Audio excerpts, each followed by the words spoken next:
Hello students, in the previous videos we have seen about the bond formation between atoms. In today's video we are going to see some of the important bond characteristics. We can also call them as bond parameters. So we are going to see about four different bond parameters: bond length, bond enthalpy, bond angle and bond order.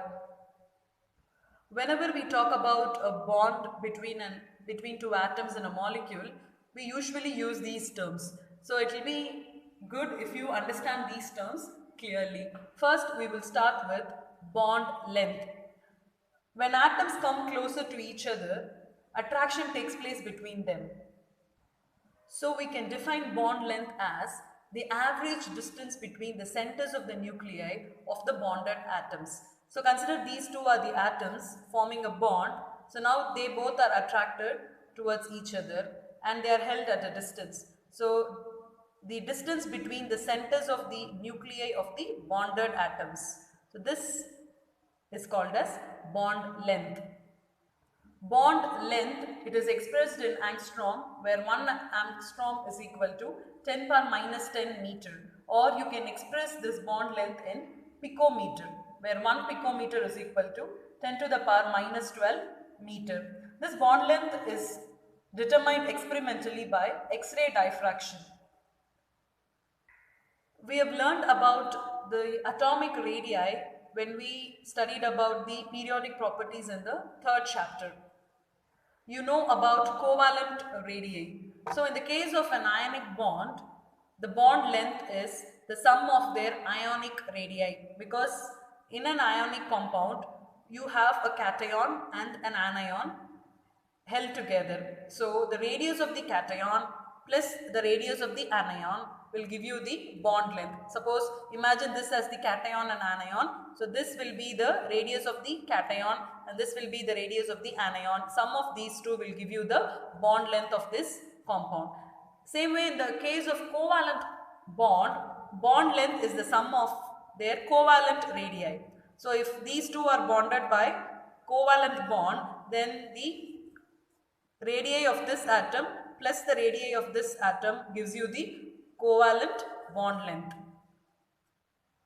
So consider this as an atom A and this as atom B. So radius of A plus radius of B gives you the internuclear distance, which is nothing but the bond length.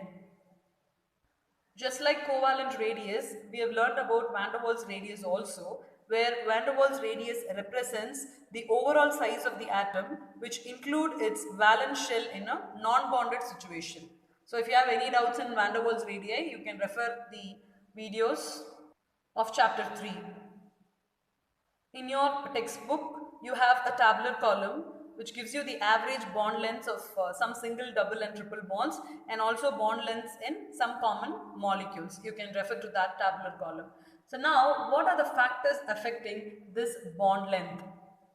The first factor is size of the atoms. The bond length increases with increase in the size of the atoms. For example, if you take alkyl halides, hydrogen halides. What are halides? We have group 17 elements, fluorine, chlorine, bromine, iodine. They are called as halogens. If they react with hydrogen, you get HX. X is nothing but the halogen. So HX means it can be HI, HBr, HCl or HF. Now when you look at the size of the atom, fluorine, chlorine, bromine and iodine has the bigger size than bromine, which has a bigger size than chlorine, which has a bigger size than fluorine. So fluorine has the smaller size. So as the size of the atom increases, the bond length also increases. As iodine has the biggest size, the bond length is more for Hi than HF. So remember, as the size of the atom increases, bond length increases. The second factor which affects the bond length is multiplicity of bond. What is multiplicity of bond? You would have seen about single bond, double bond and triple bond. We call that as multiplicity of bond. The bond length decreases with the multiplicity of the bond. So as the multiplicity increases, the bond length decreases. So single bond has a bigger length than double bond, which has a bigger length than the triple bond. So remember, as the multiplicity increases, bond length decreases. And the last one is type of hybridization, which we will be learning in the upcoming videos. There are three types of hybridization: sp3, sp2 and sp hybridization. And you know, s orbital is smaller in size, and greater the s character, shorter is the hybrid orbital, and hence shorter is the bond length. So when you compare sp3 with sp2 and sp, the s character is more in sp because 50% s and 50% p. Here sp2, so p character is more than s character. Here again p character is more than s character, but compared with these two, here the s character is more than this. Okay, so as the s character increases, what happens? Bond length decreases. So sp3 has a bigger bond length than sp2 carbon than sp carbon. Once you learn about the hybridization, then you will understand this concept clearly. So as for now, you remember, as the s character increases, bond length decreases. So sp3 has a bigger length than sp2 carbon than sp carbon. As we are talking about bond length, we are actually talking about carbon-hydrogen bond length. If this carbon is sp3 and it is bonded to hydrogen, this bond length will be bigger than this sp2 carbon and hydrogen bond length. So remember, as the s character increases, bond length decreases. The next bond parameter is bond enthalpy. You can also call it as bond energy. We have seen that when atoms come close together, resulting in the formation of bond between them, energy is released.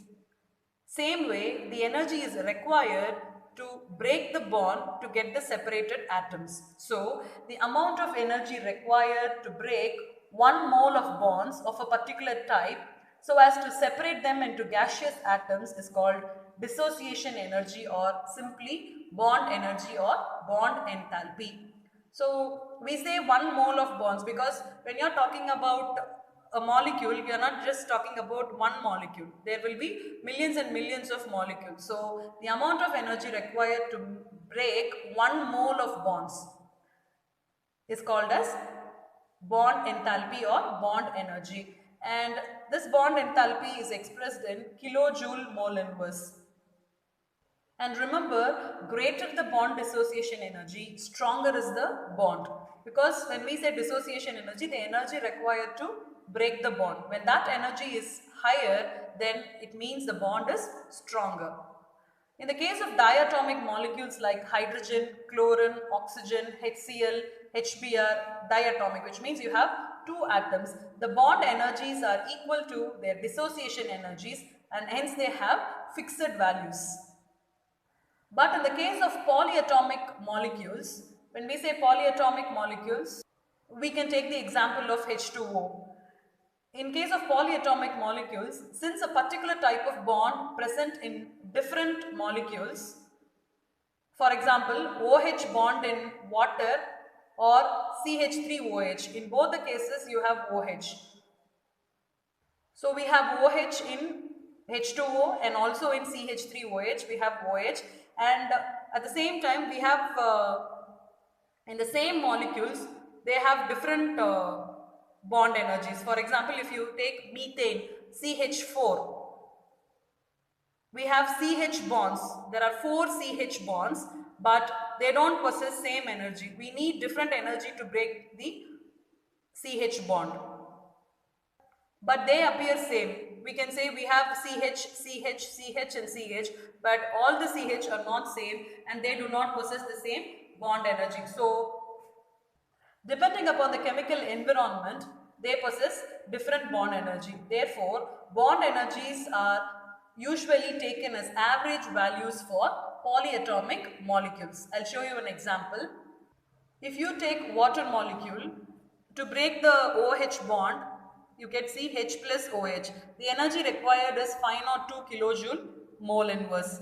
And if you are breaking this OH bond into H and O, the energy required is 427 kilojoule mole inverse. The difference in these bond energy value shows that the second OH bond undergoes some change because of the changed chemical environment. So that is the reason there is a difference in the energy for the same OH bond. Here also you have OH, here also you have OH, but the energy needed to break them is different. So this OH is different from this OH. So that is the reason we take average value. So the average bond energy is equal to 502 plus 427 divided by 2. So that is equal to 464.5 kilojoule mole inverse. So this is the bond energy in the case of water molecule. So this much energy is required to break the water molecule. So remember, in the case of polyatomic molecules, we usually take the average values. And now, what are the factors affecting bond energy? The first factor is size of the atoms. Greater the size of the atom, just now I told you, greater will be the bond length. When the bond length is greater, less energy is needed to break the bond.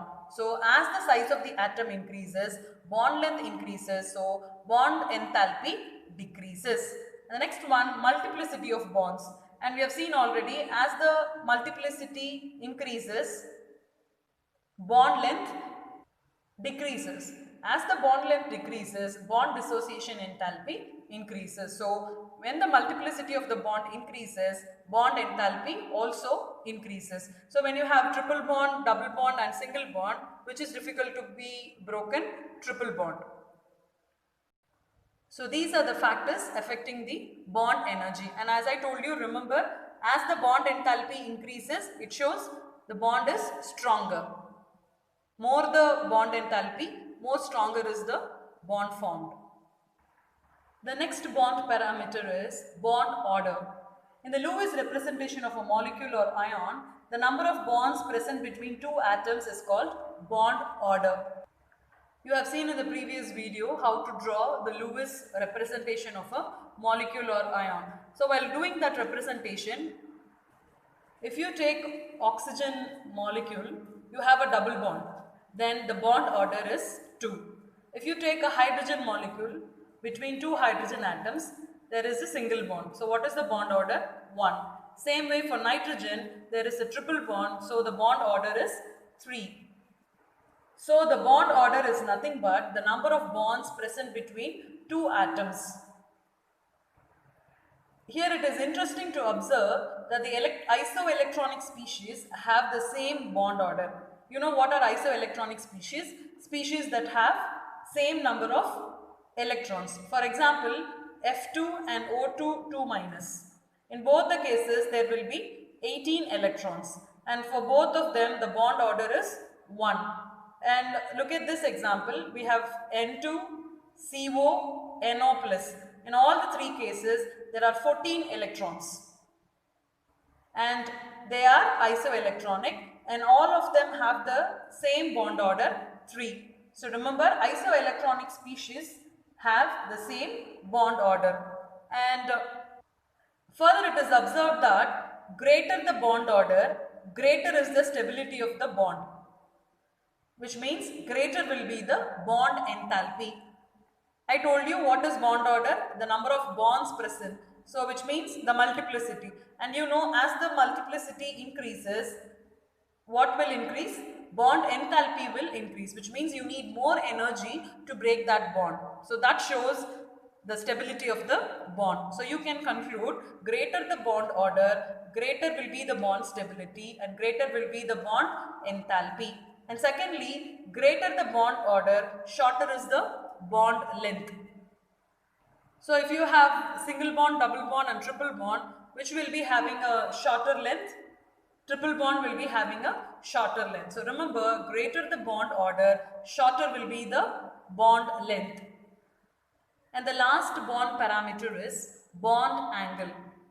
The angle between the lines representing the directions of the bonds, that is, the orbitals containing the bonding electrons, is called the bond angle. You will understand this bond angle clearly after you learn about the valence bond theory and VSEPR theory. According to that theories, A bond is formed by the overlap of atomic orbitals. The direction of overlap gives the direction of the bond. So the angle between the lines representing the direction of the bonds, that is the orbitals containing the bonding electrons, is called the bond angle. And this bond angle is expressed in degree, minutes and seconds. And I have given you 3 examples. The first one is CH4. The HCH bond angle here in CH4 is 109 degree 28 minutes. This is the bond angle. And in the case of ammonia, NH3, the HNH bond angle is 107 degree. Same way here in the case of water, the HOH bond angle is 104.5 degree. So we have learned 4 bond parameters. What are they? Bond order, bond enthalpy, bond length and bond angle. So in the previous video we have seen how to draw the Lewis structure. So once you draw the Lewis structure, from that you can find out the bond order. So if you know the bond order, you can explain or relate that bond order with the stability of that particular bond formed. How bond order is related to bond enthalpy? As the bond order increases, greater will be the bond enthalpy. And same way, as the bond order increases, shorter will be the bond length. So greater bond order, greater bond enthalpy, shorter bond length. And how can you relate this to the stability of the bond? When the bond order is more and the bond length is less, then the bond enthalpy will be more. What is bond enthalpy again? The energy required to break the bond. So when the bond enthalpy is more, it shows that the bond formed is stronger. So that shows the stability of the bond. So these are the parameters that we often use when we talk about a chemical bond. Thank you.